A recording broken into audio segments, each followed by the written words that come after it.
Good morning students. आज हम कक्षा 10वीं दंतुरित मुस्कान कविता पढ़ेंगे। दंतुरित मुस्कान कविता कवि नागार्जुन द्वारा लिखी गई है। इस कविता में वात्सल्य रस आया है। जहाँ माता पिता का संतान के प्रति प्रेम प्रकट होता है वहाँ वात्सल्य रस होता है। दंतुरित मुस्कान, ये छोटा बच्चा है, 6 से 8 महीने का जो बच्चा होता है उसके बाद उसके दांत निकलने शुरू हो जाते हैं और ये जो 2 छोटे दांत दिखाई दे रहे हैं, जब ये बच्चा हंसता है तो ये दांत दिखाई देते हैं। इसी के आधार पे इस कविता का नाम दंतुरित मुस्कान रखा गया है। यानी कि जब छोटा बच्चा हंसता है तो उसके जो 2 नन्हे नन्हे दांत होते हैं वो दिखाई देते हैं, तो वो बहुत ही अच्छा लगता है। तो यहाँ पर बच्चे की जो मुस्कान है उसका व्यक्तियों पर, सामान्य व्यक्तियों पर और जो कठोर हृदय के व्यक्ति होते हैं उनके ऊपर क्या प्रभाव पड़ता है, ये इस कविता के माध्यम से कवि ने प्रकट किया है। इस कविता के कवि नागार्जुन है। तुम्हारी यह दंतुरित मुस्कान मृतक में भी डाल देगी जान। अर्थात जो व्यक्ति मर चुका है या मरने के निकट है, अगर वह व्यक्ति भी छोटे बच्चे को देख लेता है तो एक बार उसके अंदर भी जीवन जीने की आशा उत्पन्न हो जाती है।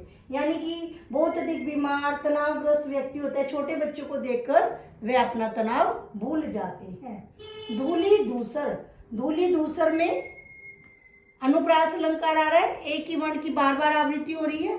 धूली धूसर अर्थात धूल में सने हुए तुम्हारा यह गात, गात माने शरीर, छोड़कर तालाब में मेरी झोपड़ी में खिल रहे जलजात। जलजात अर्थात जल से उत्पन्न कमल का फूल।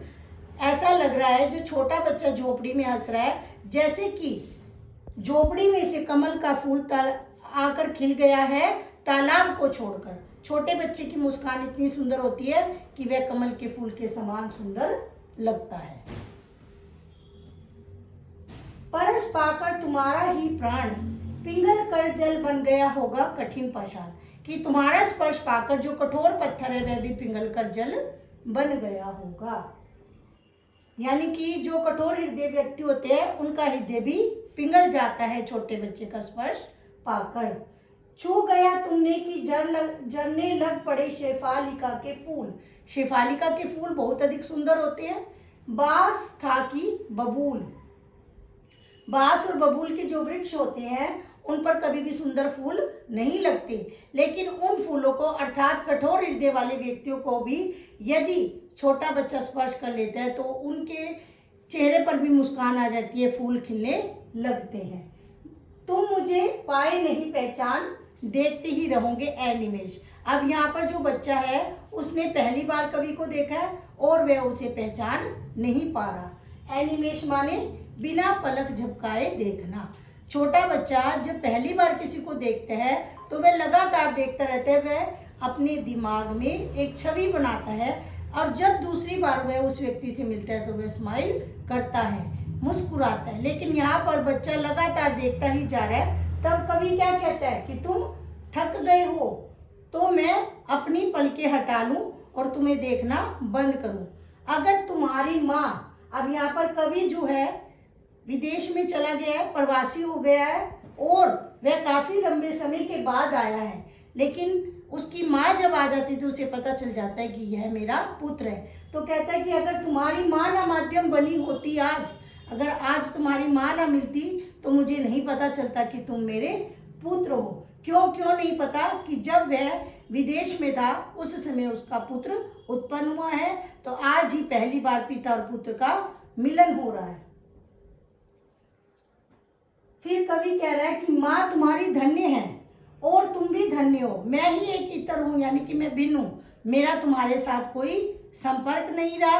और तुम्हारी माता क्या करवाती रही, मधुपर्क, तुम्हें मधुपर्क चटाती रही उंगलियों से। कैसे चटाती रही, क्योंकि जो छोटे बच्चे होते हैं उनको हम जब खाना देते हैं, पहली बार जब उनको खाना खिलाया जाता है तो 5 प्रकार के पदार्थों को मिलाकर एक पंचामृत बनाया जाता है जिसे मधुपर्क कहते हैं। उसको उंगली के माध्यम से बच्चे को चटाया जाता है क्योंकि उसका मुंह छोटा होता है और वह बाहर ना गिरे।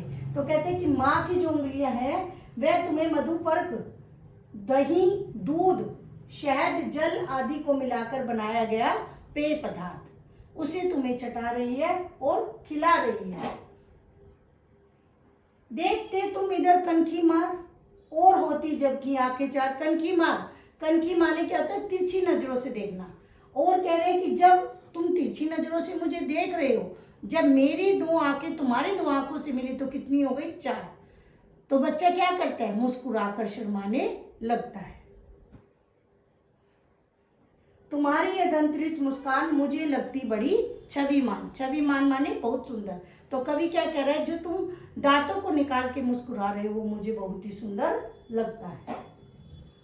बच्चे की दंतरित की मुस्कान का कवि के मन पर बहुत ही अच्छा प्रभाव पड़ता है और इसी चीज को उसने अपनी कविता के माध्यम से प्रकट किया है कि एक छोटे बच्चे की मुस्कान कितनी सुंदर होती है। वह मरते हुए व्यक्ति के हृदय पर इतना अच्छा प्रभाव डालती है कि एक बार उसके अंदर फिर से जीने की आशा उत्पन्न हो जाती है। तो इस कविता के माध्यम से हमें कवि के सकारात्मक दृष्टिकोण का पता चलता है, जीवन के प्रति जीने की आशा का पता चलता है। यहाँ पर कवि क्या है? हमारा आशावादी है। और इस कविता में वात्सल्य रस आया है, ये आप सभी बच्चे नोट करेंगे। जहाँ माता पिता का संतान के प्रति प्रेम प्रकट होता है वहाँ वात्सल्य रस आता है।